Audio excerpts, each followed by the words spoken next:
la résistance a commencé. C'est la résistance populaire et c'est la résistance individuelle. Nous avons dit qu'il n'est pas question pour nous, qu'il n'a jamais été question pour nous de faire sécession territoriale.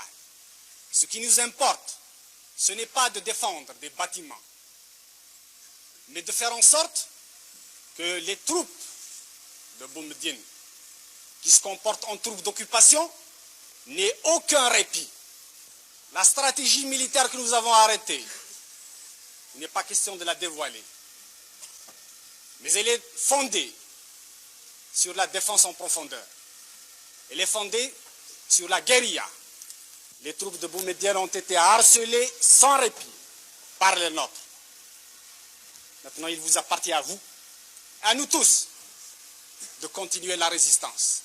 Il leur est impossible de tenir plus d'un mois parce qu'ils n'ont pas de finances, parce qu'ils n'ont pas de puissance, parce que hier, dans la nuit, ils ont été attaqués par nos troupes à Médéa et vous avez dû l'apprendre par la radio.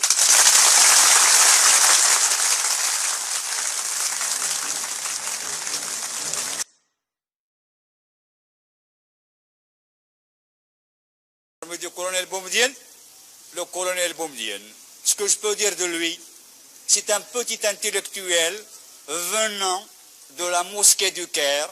Il a fait sa révolution au Maroc et à Tunis. Il rentre avec les canons, les divisions que le peuple qui a lutté ici a gagné pour casser avec les mêmes canons le reste de la population qui a libéré le pays. Je le jure devant Dieu et ses hommes que nous déposerons ces armes et cette tenue de combat que par l'installation des principes démocratiques et justes. Aucun. Vous êtes soutenu par la population. La population est derrière la démocratie. Ils aspirent à la liberté et à la démocratie. Et le pharaonisme ici. Il n'y a pas de pharaon chez nous, il n'y a pas de Ramsès II, il n'y a pas de Gamal Abdel Nasser chez nous. Ici, il y a le peuple. Qu'est-ce que vous...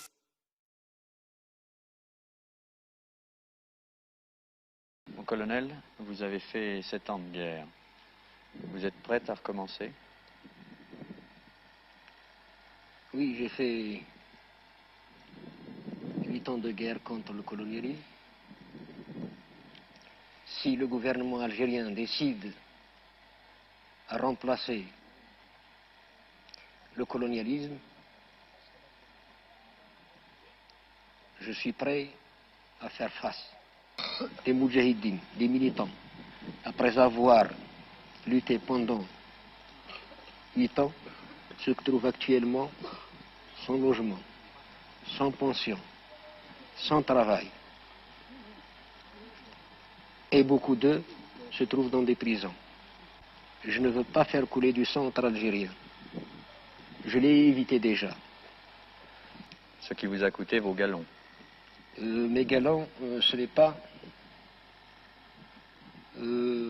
l'armée française qui me les a donnés, ni un monsieur qui est au pouvoir aujourd'hui.